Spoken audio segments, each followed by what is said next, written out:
Welcome to E360 TV, the live streaming and on-demand destination for influential voices and enlightened audiences. We offer trending, grassroots, and purpose-driven content across a diverse range of interests. E360 TV is more than just watching programs. We offer the ability to interact with live shows connecting audiences to real, authentic influencers and storytellers while streaming to millions of devices.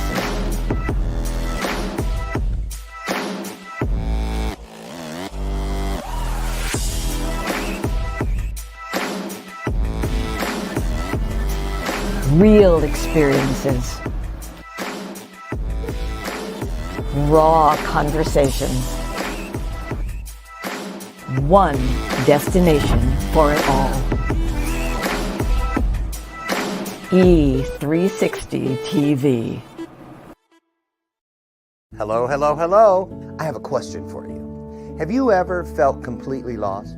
You know, seeking purposeful direction that could and should propel your mission within your divine journey to that next level, but still it hasn't happened. Well, my name is Lauren Michaels Harris, and I'm the founder of P3, the Journey Series. People come to me because they're wounded, many are scared, and even there are those who are bruised simply because they feel that they are increasingly, for whatever reason, losing their ability to dream. Now, this P3 program is not for a person who's just looking to start a business, no, but rather for those of you out there who have been on your journey and you've been navigating within your divine purpose, but you still desire to elevate to that level that you have not reached yet. If this is appealing, if this describes you, then I want to have a chat with you.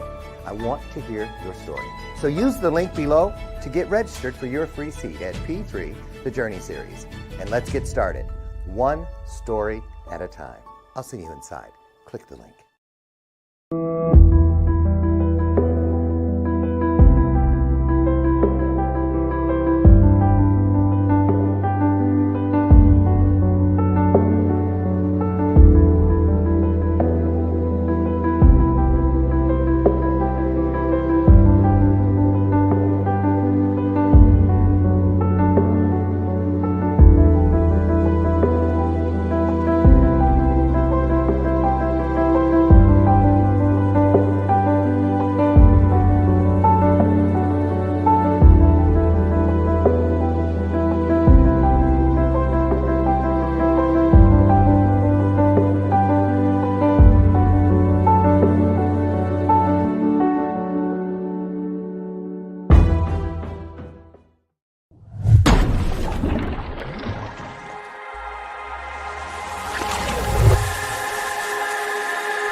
Wake it up. Wake that ass up. Wake it up. It's time, y'all. Good morning, good morning, good morning. It is another day. We're above ground. We got work to do. Let's get to it. Welcome to today's installment of Bathrobe Moments. I'm your host, Dr. Lauren. It is Hump Day, Wednesday. You know what Wednesday means for me? Survivor night. I love me some Survivor night. I'm not kidding. Helps me get through my Wednesday. How about you? What's the best thing you feel is coming for you today? What is it? What's your blessing look like? I posted something this morning when I was at the health club asking y'all to chime in, and a lot of you did, about who's ready to get everything out of today. Every drop. Squeeze that towel dry. Can I get a name, man? I'll kick it off. I'm not scared. There we go. There we go. Listen, why is it important that we agree? Because where two or more come together, the result in most cases is spiritual magic. So that's why. What's with the bell? That's the bell of purpose. I'm going to ring it throughout the broadcast whenever there's some truth on the table. I do it all the time. Been doing it for 8 straight years. And speaking of 8 straight years, she's been here with me too. All 8 years. This is my sidekick, my version of Ed McMahon, Lucy McGillicuddy Ricardo. So as far as announcements, I want to tell you guys this. More coming. I told you going on tour starting in February. Going to be in rehearsals in Boston with Sanjeev Chopra. We're kicking off the tour. We're going to move over to Singapore and do some things over there. Keep your eye on LaurenMichaelsHarris.com for more information about exactly where we're going to be over the 90 days that we're going to be out there on the road. Would love to meet you and see you face to face. Other than that, real quick, I want to pop. You see the little, I can't do this. Yes, I can. I'm getting better. See that up there? Grab your handheld device and scan that code. It's for Genovia Ray, and they have this product. Yesterday, I came ashy, right? So you could see it. And then I had to school half of y'all like, what's ashy? Come on, for real. You know, you just call it dry skin. It's ashy. So anyway, I used this and have been for 7 months. Met this mother-daughter team in New York City when I was there for the Young Black Professionals event. And they dropped a whole bunch of samples in my lap. And boy, am I glad they did. Also, take a look while you're over there at that serum that they have for at night. I know somebody started a rumor. Dr. Lauren had some work done. No, I didn't. I started using this product. So there it is. And another thing, when you used Blessed Friday, when you check out, you're going to get an additional 20% off. So there you go. Thank you. We're out of there now. That's all of the outside stuff. Let's get to why we're here today. I have a wonderful threesome here today who have come from the Baltimore area, and they have for over 20 years. They say what? Mindfulness, connection, empowering community, health, commitment, and love. These guys I love what they do. I'm hoping they'll partner with me eventually one day and we can do something together with Power of We Symposium. I'm speaking of the wonderful organization, and write this down. We're going to also drop it in your comment section and provide you all that you need to follow these guys. This is a great organization, the Holistic Life Foundation.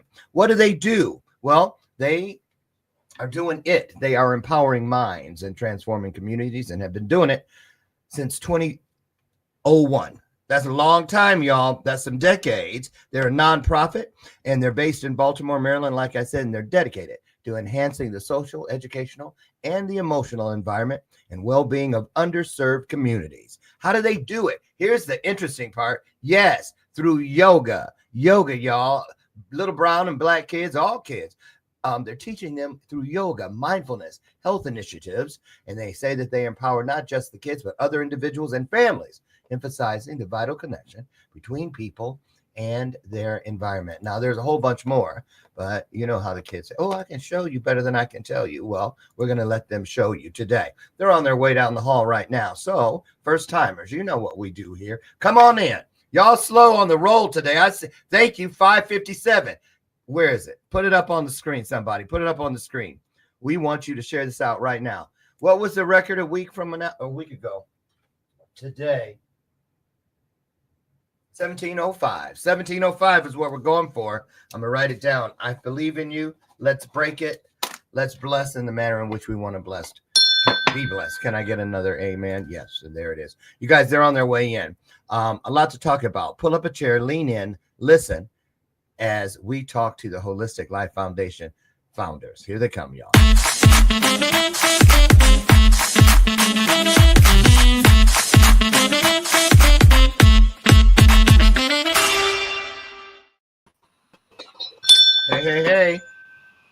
How's everybody? Good morning.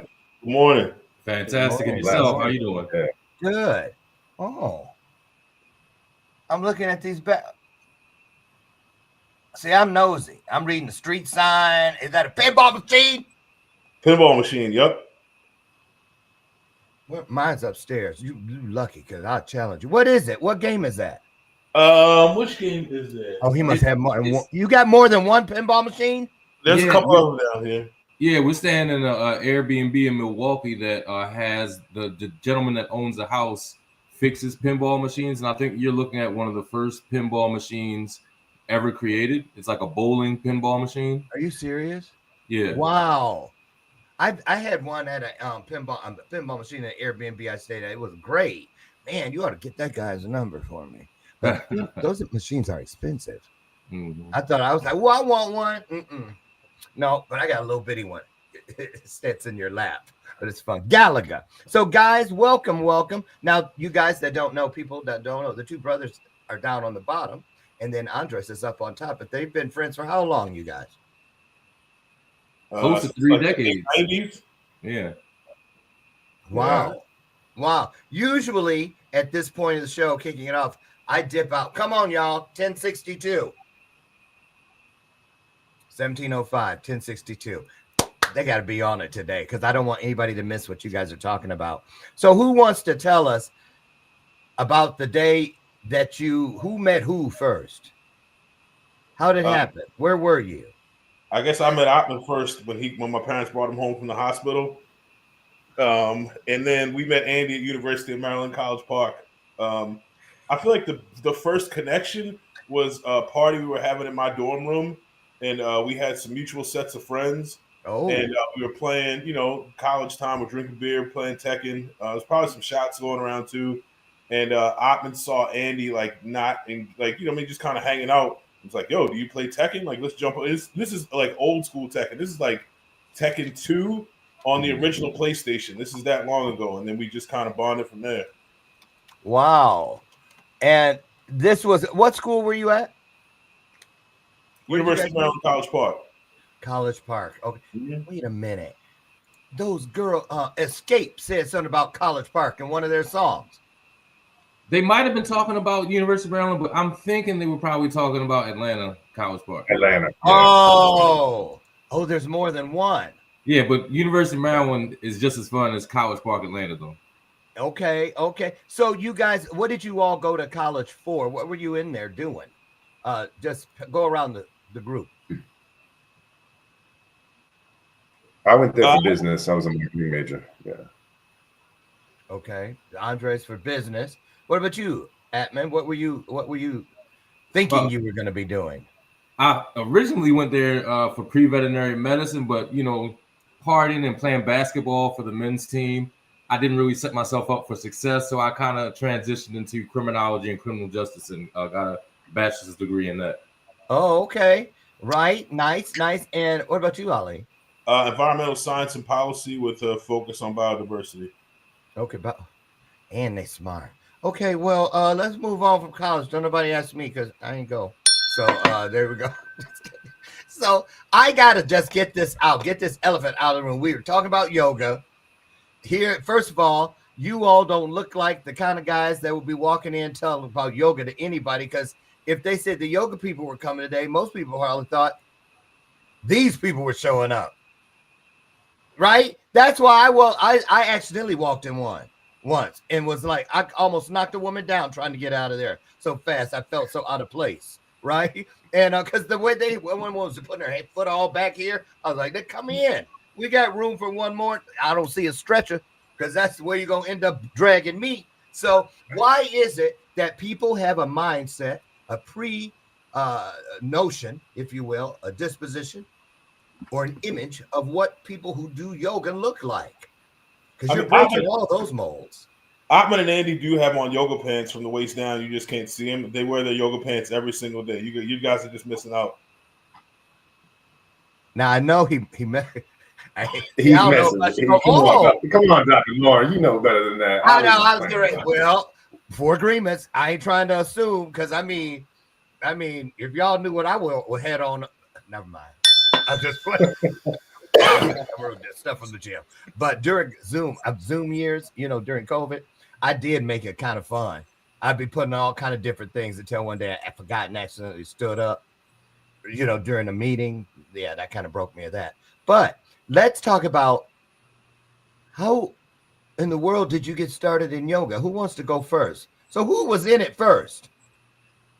So our teacher and our dad were into it first. Our teacher, guy named Will Joyner, from Baltimore or from the South, but born and raised in East Baltimore, and he got into yoga in the early '60s, and he was our dad's best friend, and one of those people that got into yoga after his life is like looking for change. So it was like a lot of like Core and Snick, Black Panthers, like trying to find change, but really realized that change had to come from the inside of you. Like you can't really change the world around you, but so much. But if you work on changing who you are inside, that ripples out into the world. If you can empower other people to do it, that really changes the world. So he got into yoga and got our dad into it. And our dad had a prostate issue and went to him and was like, yo, like I had this prostate exam, like this sucked. Like, what can I do? And he's like, oh, just do these 4 things and you'll never have to worry about your prostate again. Showed him 4 yoga poses. Our dad never had a prostate issue again and was hooked. So from there, they started going around to like a lot of different places in the Baltimore, DC, Philly, Northern Virginia area. Like it was like a hot spot for yoga at that point. So they went and learned. They learned Kriya, they learned Kundalini, they learned Tantra, they learned all the different forms that Hatha, all the things they could learn. And then when me and Atman were born, our dad would wake us up and make us meditate every morning. So like we were doing transcendental meditation at that point in the mornings before school. We grew up in a Kriya Yoga church, like Self-Realization Fellowship, Autobiography of a Yogi. So that was how we grew up. And then when our parents got divorced, we got out of our practice. And then after we connected with Andy in college, our godfather was like one of those people that was, he got into it in the 60s. A lot of people got out of it, but he never stopped learning. He never stopped trying to teach. He never stopped practicing. So he was like one of those people that yoga kind of flowed through. Like it wasn't even really an effort for him. Like the practice just flowed through him and everything. Yeah. And he was the perfect teacher for us. And he was the one that really, really got us on the path and started teaching us. Pretty much his goal was to turn us into teachers so that he didn't have to go out in public and teach. He was like, in job. Exactly. He wanted to, he loved his lifestyle where he didn't have to leave the house. And he was like, well, these guys are crazy enough to listen to all this stuff I have to say and take notes on it and teach as many people as possible. So got it. That's what we've been doing. Well, so thank you. Well, that's how you guys came by it, as they say, honest, the 2 brothers. But what about you up top there? Andres, how did you find your way? And what age were you when you started practicing? Yeah, kind of like Ali said, I didn't have any of that background in my youth or in my family. It wasn't anything that I was taught. So it wasn't until after I met them and they introduced me to their godfather that I started getting into my practice. So not until I graduated college, really, did I start meditating and doing the breathing exercises. And yeah, like you said, Uncle Will kind of put us onto it. Yeah. Okay, good. That's what I was hoping you were going to say, because now I can ask this question. I couldn't ask the brothers because they were like indoctrinated, dipped, and baptized inside of this from the gate. So, but what would you say, Andres, is the most notable difference in you as a person since you started practicing? What would you point to if it could be one thing? I would say awareness. Awareness of myself, awareness of the people around me, and then the connectivity that comes from that. So as you start learning these practices, I think it slows the entire world down and lets you be more mindful and present in the moment, right? So that whether it's thoughts that you're kind of dealing with in your brain, or whether it's actions that other people have done to you, or that you think they might do to you, just being able to be less reactive to the world. So taking in stimuli, observing them, and then responding instead of reacting right away. And I think that as that grows more and more, then your sense of interconnectedness with the world grows more and more. So your compassion does as well. And then you're just loving everyone and everything. I think it starts with loving yourself, of course. But as you learn to really know who your real self is, it's easier to love yourself. You love yourself, and then you see yourself in everyone and everything, and you love everyone and everything just as much as you love yourself. Right. Absolutely. Got to ring the bell again. So here, let's go here. This is what I find really interesting because we serve some of the same audience. You start really younger than I do, even with your work. And I was just curious because the yoga, the mindfulness, a lot of people refer to all that as woo woo, this and the other, because I'm in there, but there's a language. You were using a lot of words, they're vernaculars and things that when you go into the underserved communities, it's like you could be speaking Mandarin Chinese. So how much time when you first step into, let's say, a community or a school, does it take? I can just say, do you have to pass out some sheets and say, these are the words we're going to be referring to and they mean this? Where do you begin when you step on uncharted territory with these kids? What's the first thing? I think we were kind of blessed because when we first got into it, we were using the Sanskrit words for the different practices. We may have been calling it, yoga and meditation, which you may have to come in with a card to explain what these things mean. But we were blessed with a mentor by the name of Dr. Mark Greenberg from Penn State, and we wrote a curriculum for yoga, and we sent it to him so we could check it out. And he was like, all right, this is a great yoga curriculum. Now take all the yoga out of it. We was like, how are we going to teach yoga without teaching yoga? But his intention behind that was just like you said, like, don't come in there with any foreign language. You may not call it yoga. You may call it stress reduction. You may not call it meditation. You may call it silent reflection.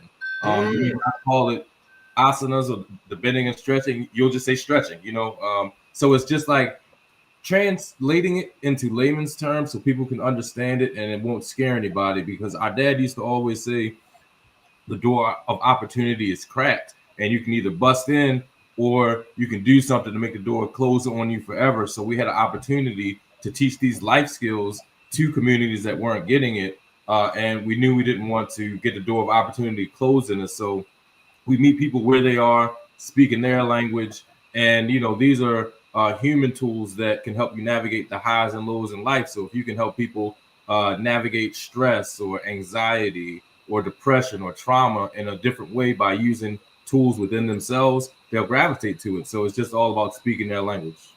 Well, yes, absolutely. I agree. Thank you for that. So do you remember what year it was that you guys actually stepped inside and started working with little, like, what's the youngest? The youngest we work with is around 3. At like daycares and stuff, we've worked with 3-year-olds, but it was March of 2002 when we first walked into a building and started working with young people. 2002, and here we are, 2024, almost 5. So that means that you've most likely seen some kids that they could walk up to you as grown ass people today and say, hey, I was a little one have you ever had anybody come back after some years and report to you how what they learned through your program or the work you did with them has affected their journey? Anybody ever do that? I mean, I think the beautiful thing about our program is we have like a machine built. We have, like Ali was saying, we have an after school program for pre-K to 5th graders. Then when they go to middle school and high school, we have a mentoring program just to further their yoga knowledge and give them support that they need that a lot of kids don't get once they get into middle school and high school. Then we have a workforce development program if kids don't go to college so they can join our workforce. So there are kids that we work with, like Ali said, back in 2002, that are working for us to this day. So, they don't have to just come up to us. We've known them their entire lives, and, they let us know how yoga has impacted them, and they break generational curses by being able to peacefully resolve conflicts with their techniques, get their families to eat better, and do these meditation practices that kind of help them develop their inner peace, even if they're living in a environment that's chaotic. So, we've seen how these practices transform their lives, and they're tools that they have with them for the rest of their lives. Because our foundation of everything we teach is with the breath, and the breath is portable and always with you. So you can always have this skill no matter what, no matter where. Yeah. Absolutely. Absolutely. I'm married to a therapist, and reports I hear all the time, a lot of the patients, my husband will recommend breath work. And I didn't know that. I really didn't. Breath work, I didn't know anything about it until about 5 years ago. But boy, once you start using it, it automatically, just like you automatically breathe, you automatically reach for it. I do, because I have, I used to have some issues with PTSD, flashbacks, things like that. And boy, breath work really helps me keep it together. Plus, that's how I work my way backwards from, like, when I would react. I couldn't respond because I have ADHD, all over the place. So definitely. I want to show, we have it, you guys see it there. Set this up. This is on your website, and you guys we're going to give you all that information. Don't worry. So you can go and watch the full video and see all the others. A lot of things over at the website. Tell us about what, set this up for us. What are we about to see here? Is that our thank you video, guys? I'm not sure which one that is. It's the one right here on your. Well, let's watch it. Let's see. We can let you know after. Yeah. We have so many. We've done so many. How y'all doing? Ali Smith, one of the co-founders of the Holistic Life Foundation here. Hey, how y'all doing today? My name's Andres Gonzalez, and I'm one of the co-founders of the Holistic Life Foundation. Hey, what's up, y'all? It's Atman Smith, one of the co-founders of the Holistic Life Foundation. For over 20 years, the Holistic Life Foundation is bringing yoga, mindfulness, and meditation programs to Baltimore and the world. And we're a nonprofit that has been serving Baltimore and beyond, nationwide, worldwide, through teaching yoga, mindfulness, meditation, breath work to help empower communities. Our programs vary from in-school programming to after-school programming to full school-wide intensives. So we have our Mindful Moment program. We have our Holistic Me program, our Holistic Roots mentoring program. We also do some workforce development programs. One of our main goals is to use reciprocal teaching. When we were brought into the practice, our teacher, Uncle Will, told us he wasn't training students, he was training teachers. We teach in a way that they know how to do the practices, what the benefits are, and how to practically apply them to their life. That way they can go out and help the community with yoga, mindfulness, and meditation practices when they see people suffering. We have an online platform called Bridging Academics in the Mind, or BAM. And we also are working on a satellite program. We're providing these same types of practices and programming to First Nations people in the Akwesasne Reservation. Wow. In our 20 years, we served over 100,000 young people. And that's huge because a lot of those kids are from underserved communities where they're dealing with a lot of primary, secondary, and intergenerational trauma. And it's not only helped them just to relax, but it's helped them to heal from their trauma. We're constantly bombarded by internal and external stimuli. And it's very difficult sometimes just to go through a day in your life. So what we try to do is provide all the people that we face with as many techniques and practices that they can use and put into their toolbox to help them deal with the stress and the anxiety they face going throughout their days. A lot of people talk about trauma-informed yoga and mindfulness. It's a term that needs to be used. But, the work that we've been doing with the Holistic Life Foundation in Baltimore with the high ACEs scores and the high rates of trauma, we're kind of trailblazers and set the tone for what trauma-informed yoga and mindfulness should be. And we're helping people to heal all over the planet. Ninth grade was my COVID year. I didn't go in person. I just was sitting at a computer. With yoga and breathing, it helped me understand what was going on. And when I was taking tests, the breathing helped me to calm down and remember all the notes I took. After I joined the Holistic Life program, I would do my meditation in class if someone bothered me too much. And I would do my meditation and tell them how I feel before yelling at them and telling them to get out my face.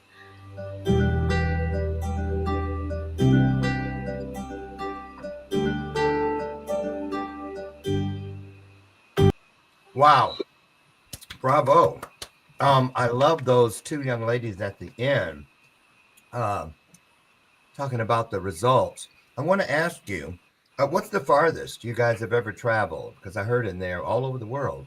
What's the farthest you guys have ever gone when you take this out on the road?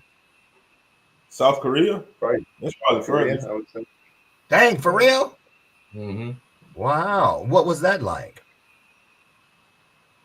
It was awesome. How did that even come about? So there was an international schools conference over there on Jeju Island, and they invited us over to come be keynotes and do some workshops for the young people.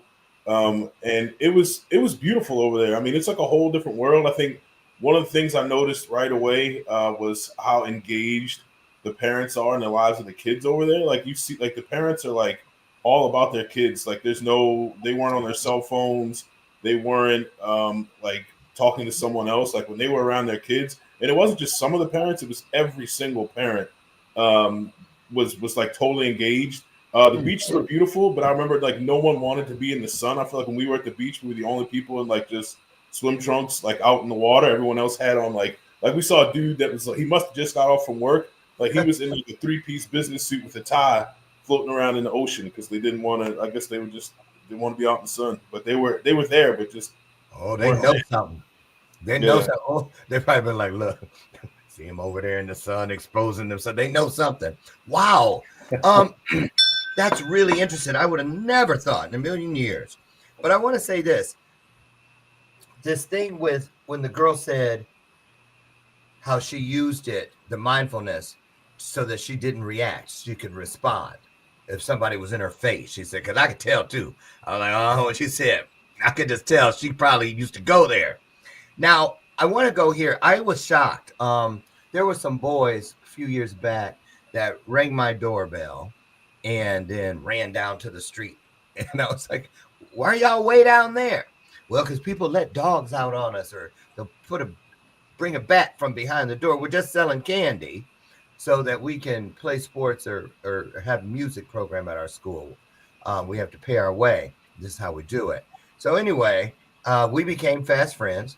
And I started saying, well, okay, well, I'll pick you up from the train station every week when you come out here in the suburbs from the city to, sell your candy. Because they were telling me, okay, I'm going to just put this out there. I didn't know if I was going to say it, but I was like, well, why are you way down there? And then they told me that about the bats. I said, okay, but this is an all glass store. You could see me approaching. You saw that I'm a man of color. Your kids of color. Why'd you stay down there? He said, oh. Well, usually the people who let the dogs out on us are people of color. I was like, what? So I said, come on, I'm going to pick you up from now on. And I, go down the street slowly behind them. And sure enough, it happened. So I want to ask you this. And this is the thing that they rocked my world with, these boys. One time they called me to let me know we're a half hour away so that I could pick them up. And we're almost there. I was like, why are you whispering? We're in the quiet car. I never take the train, so I didn't know there's a quiet car. And when I got there, I said, why are you guys in the quiet car? He said, because we never hear silence in the projects, ever. And that's the only place where we can go that's completely quiet.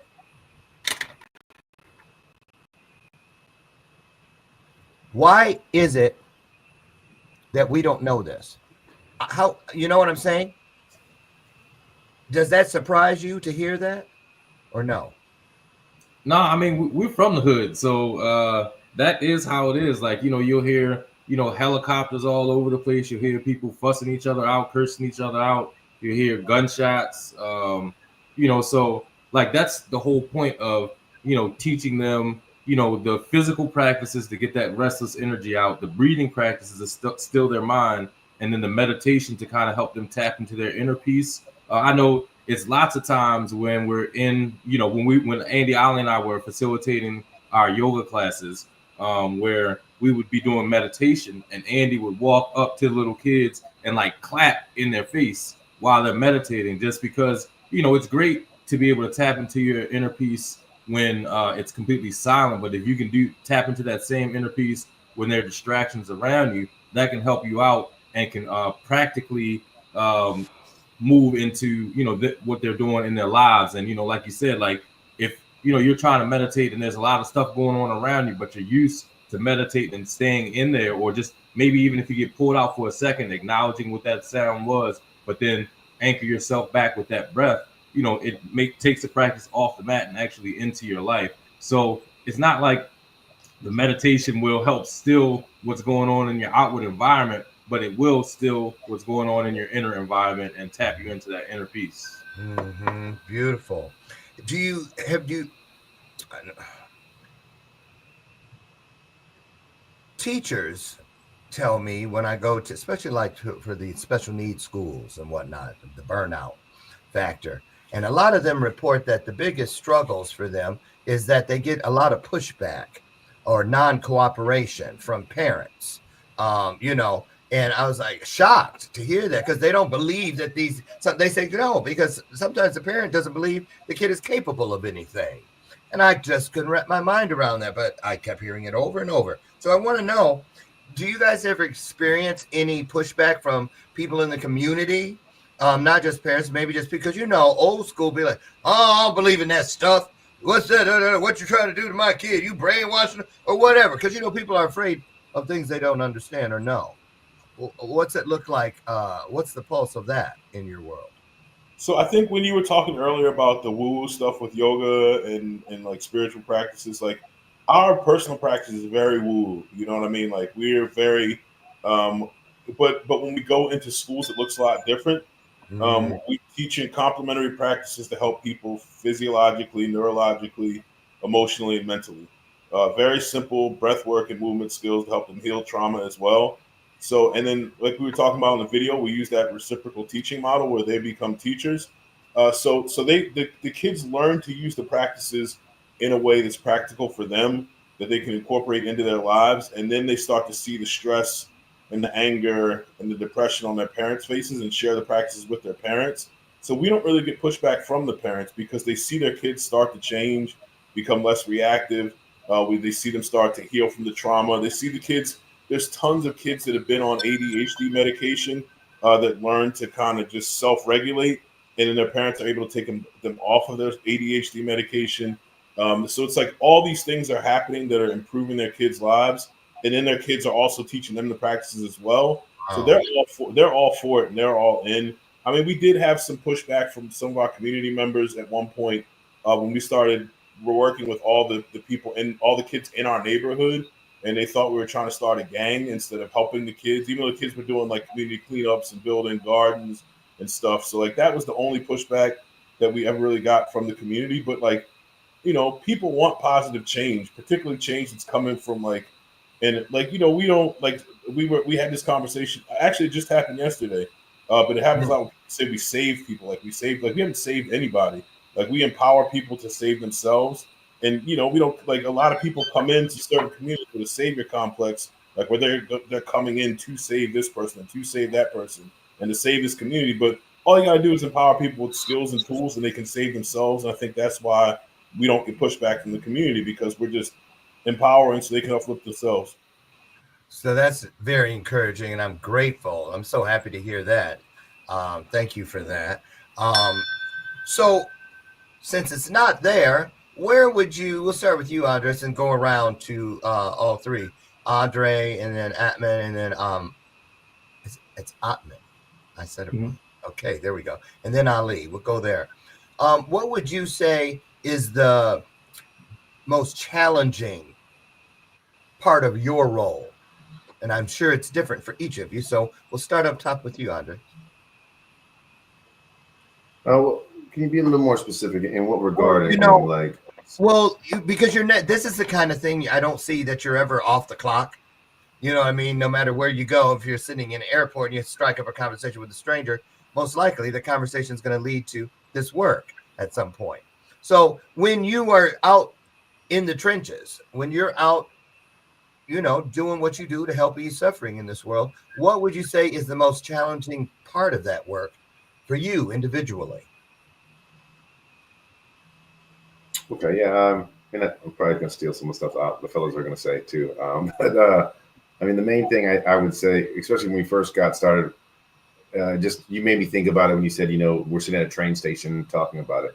This is our life, this is more than just a career or a job for us. Like I truly believe that for Ali and I, this is like our purpose in life is to remind people these practices and remind them of their real self and to help them help themselves, right? So, I think a lot of it is is boundaries, right? Creating those boundaries to make sure that we don't burn ourselves out. I think that this is a 24-hour gig, and so it's very easy to get lost in that. And I remember us early on even reminding each other, hey, like after 5 p.m., you can hit me up about some football, or if you want to get some drinks or something like that, but don't hit me up about the business stuff no more. Like, we had to set these boundaries and understand that this is our purpose in life, but also reminding ourselves that we have to make sure that our well is completely full and that we're not giving from the well so much that we empty ourselves and we're not giving from 100%.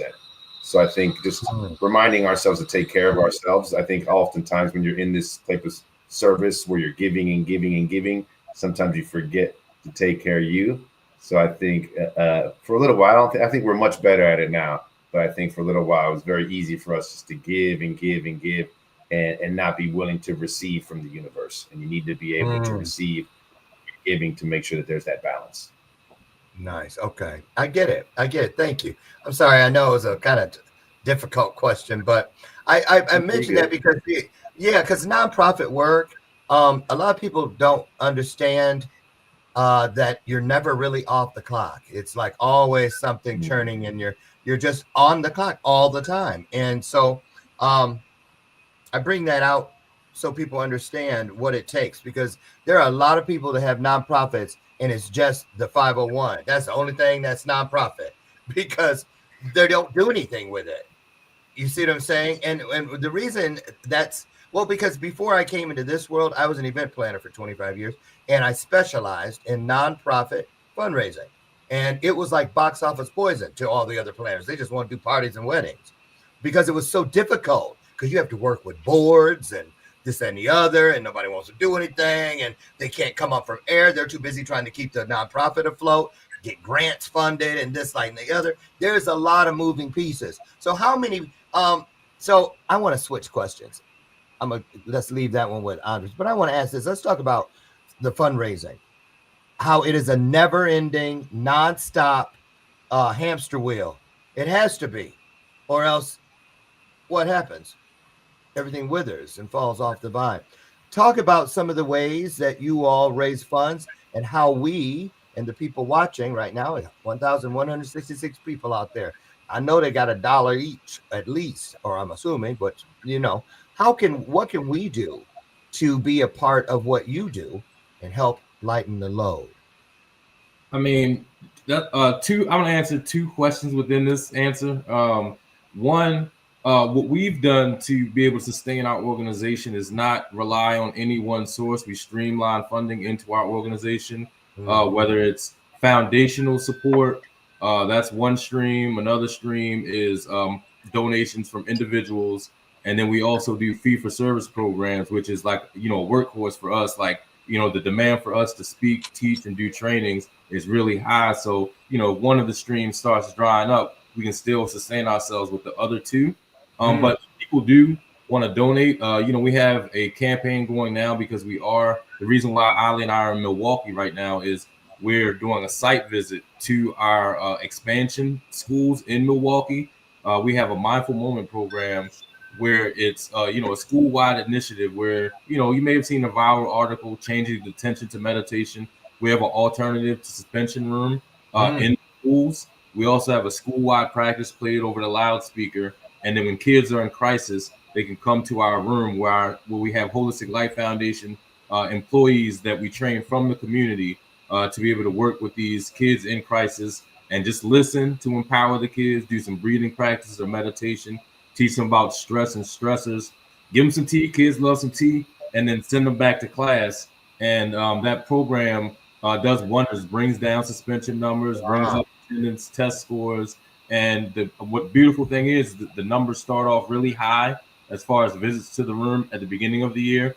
But because we teach kids, how to do the practices and when to use them, they learn how to self-regulate. And as the school year progresses, the numbers dwindle next to nothing. So we're raising money right now to be able to sustain the programs that we have in Chicago, New York at the Mohawk Reservation, Denver, and Milwaukee, and to be able to expand to other schools in those cities. And you can go to our website and just donate there, and it'll support that initiative. But like you said, fundraising is an ongoing thing, just because we are we're always looking to sustain our programs and make a bigger impact. And the only way you can do that, living in a capitalist society, you need capital to be able to increase your scope. So, like you said, fundraising is ongoing. Yeah, and just a real quick thing about donations. Right now, we got a campaign going where we're matching donation. We have like an angel funder that's matching donations through the end of the year.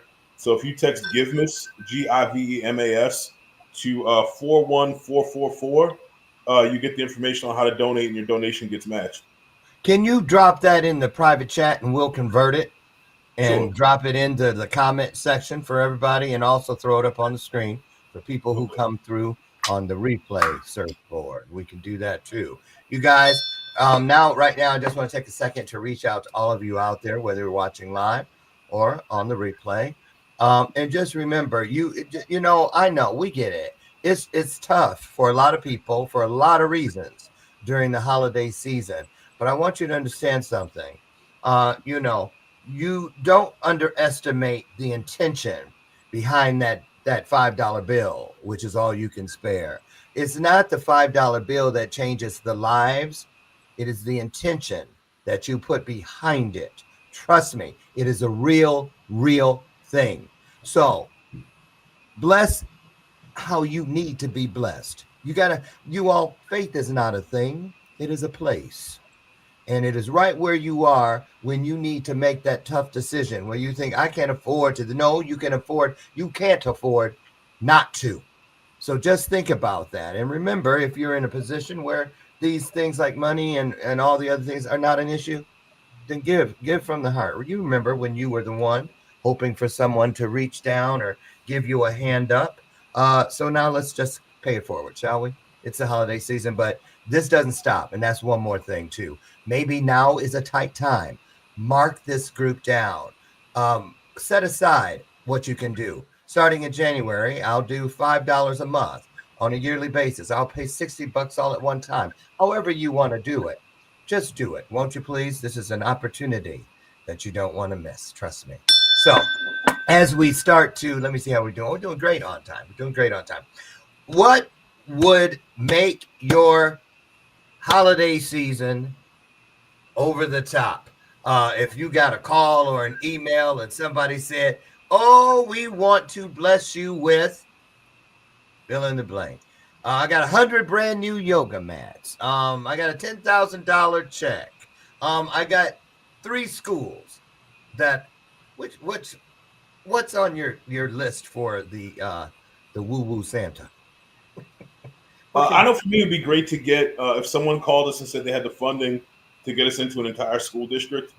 I know that we would be able to help every single student and teacher in that district, administrator, everyone. I know we have the program that Atman was talking about. We've got a great way to scale it. We're looking for a district to pilot that in. And we work everywhere. So we've worked in Baltimore. We work at the Mohawk Reservation, which are very, very different. We work in the cities that Atman mentioned. But I think a district open to improving the lives of the students and teachers holistically, and that they would have the funding to kind of help support that, we could make a huge impact. What's the average cost to move inside of a new school system? Year one per school, it's about $150,000, and that gets you the program set up. That gets you 2 full-time employees. That gives for all day throughout the entire school year. It also gets training and site visits and the evaluation. So it's about $150K per school in year one. And that's not bad. It's not bad. And like you were saying, like that burnout in teachers is really high also. And besides what we do for the students in that program, we also make time to work with teachers either during their department meetings or during professional developments or during their planning periods to help them with self-care so they can get rid of that release that secondary trauma. And, the burnout numbers go down too. So like Ali was saying, it not only impacts the students, but it impacts the teachers and administrators as well. Okay, beautiful. Hey, I want to ask you guys while we still have time about your mentoring piece, because Power We supposing we have that, but when we go on the road, we primarily work with the mentoring programs that are already established in that area. But I was wondering with you guys, how does it work? Because you named off some cities where you're inside the schools and whatnot. But how do people get involved in the mentoring piece? Do they need to live where you have one of your centers, or can they help from wherever they are in the world? Our mentoring program is only in Baltimore. It's not Only in in Baltimore. Okay. Yeah, because the other cities we're just getting our foot in the door right now. It's just we're starting in the schools, and then we'll work our way out from there. In Baltimore, we've been here long enough that we can have a mentoring program and support it, and have kids to feed into it. But if you're in Baltimore, like it's a great place to if you want to come volunteer, or if you have resources that you want to donate. Our after school program is a lot about skills in school. But in our mentoring program is more about life skills, helping our students succeed in life, whether they're going to college, whether they're getting a job, whether they're coming to work for us, and just being able to navigate life. Because when you're in second grade, it's a different set of challenges than when you're like 16 years old and out in the world. And the decisions are a lot more Absolutely. dire. You know what I mean? There's a lot more going on. So life skills mostly in the mentoring program, and a lot of fun too. Like they're still doing the yoga, the meditation, the mindfulness. They do cool art projects. They do robotics. They're doing STEM projects. They're doing gardening. Martial arts. Field trips, martial arts. Like there's a lot going on where the kids are getting exposed to a lot. Beautiful. What would you guys think? And feel free to just chime in. What would you guys say is the biggest misconception that most people have as far as what these kids that you serve are capable of? You know what I'm saying? Because a lot of people think, what? How you gonna go in there? That ain't gonna work. This and the other. So how have you been shocked or surprised by what you've seen at some of these intersections with these kids? Anything that might shock us? I don't know if it's a shock because I feel like with the right resources, anybody has the potential to do everything. I think it's just the fact that what the kids strive for once they do have their scope is broad, they're broadened. You know what I mean? I feel like when we first started this work and you asked the kids what they wanted to be when they grew up, a lot of them said entertainers, singers, athletes. You know what I mean? Like that was pretty much People the they scope. see. Mm-hmm. Exactly. Things that they see, things that are very tangible or a way to get out of the underserved communities that they're in. And like that's the easy way, the most lucrative way out. And I think after being around us, if you ask that question, like a lot of them were saying, well, I want to be a yoga teacher. I want to help people. You know what I mean? So it's like kids, and also I think a big thing was seeing the kids, if their only connection is to their physical environment, that's what they're going to think their reality is. One of the biggest things that we give kids is an ability to connect to themselves, which connects them to something bigger. And then once they're connected to the world, they see anything as a possibility. So it's not just, hey, these few square blocks around me, this is my reality. But no, the entire world is my, or the entire universe is possible for me because I'm connected to something bigger than just my physical reality. So I think it's just the fact that you expose kids to things, you're there as a support. They can literally do anything, no matter where they're from, no matter what's going on in their lives. They have the potential to be and do anything that they can put them to and put the effort behind. And that's absolutely true. Listen, on the screen right now, you have two things going. The top one, text Giveness to 41444. And you all know that's my angel number, so quit playing and get over there. I know that as soon as I saw it, I was like, man, they just hooked me on that. I don't play with my angel number for real. So again, remind people about the match program, which is the Giveness. And then again, on the bottom, you guys, you'll see that is the main road, the superhighway to the Holistic Life Foundation.org. And again, don't worry, we're going to drop all of these, both of these, inside your comment section immediately at the conclusion of today's broadcast. So guys, go ahead again. The Giveness thing. When is the end of that? They got to get in by the 31st? By the 31st. If you make a donation, it'll get matched by a very generous angel funder that's helping us out. So if you just text Giveness to 41444, you can make a donation and it will get matched. And then the Holistic Life Foundation, our website, all the information you would need on what we're doing, where we'll be, our programs, our impact, or if you want to make a donation in another way. Signing up for our newsletter is awesome. It comes out monthly. Our marketing director does an amazing job with that, so you'll know what's going on, how your money's making an impact, and just you can stay abreast of everything that we're doing and who we're helping. Perfect. And of course, all of your donations, Tax deductible. There it is. There it is. Don't forget. A lot of people forget that. Just go ahead. Oh, no, I was going to say tax deductible too. And just remember, tell a friend to tell a friend to tell a friend about us. We provide programming to everyone. We get a lot of highlights for the youth. We do adult programming, drug rehab centers, mental health facilities, homeless shelters, elderly homes. We will come to you. It doesn't matter where you're at, what language you speak, what culture you got.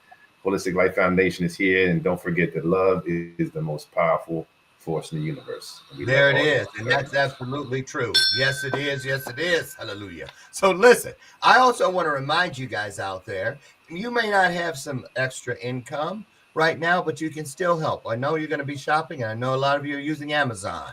All you need to do is go to Amazon.com, Smile. You know about the Smile program? I'm sure you guys do. And you can attach Holistic Life Foundation to your Amazon account. And every time you buy throughout the year, some of it will go over to this nonprofit. Think about that. That's an easy way to make a difference. And you guys have done just that here today and every day from what I can tell. And I want to thank you so much. There's some other things we're hoping will happen. We put you in touch with some people, and we will continue to do so. Thank you so much. You guys, what you do is a true blessing. And I'm very honored to know you, and thank you for being here today. So thank you for having us. Of course. Thank you. You're welcome. You're welcome. Happy holidays to all of you. May all your dreams come true. And we're going to get you back. And if you ever want to do a 90-minute television special, Direct Your TV and E360 TV, we'll gift that to you. So I think I've told you that already, Andres. So just keep in mind, we hope to see you back. And speaking of hoping to see you back, we hope to see you all back here tomorrow morning. God willing, I'll meet you over there at our appointed spot on the front porch at 8 a.m. Central, where together you and I will have yet another illuminated conversation. Now get out of here. Go out wherever you go today. Know that wherever you go, you are already great. You're already bright. You're already smart. You're already nice. Look for that E and that R and take everything to a whole new level. Tonight, when you go to sleep, you can be greater, brighter, stronger, bolder, and my personal favorite, kinder. Take that with you and have a divine day. I'm Dr. Lauren, and I tell you every day, number one, don't let my screen door slam on the way out of here. And number two, I love you, and there ain't a damn thing you can do about it. Get out of here and have a great day, y'all. See ya. Thank you, guys. Great job. Bye, everybody. Bye-bye.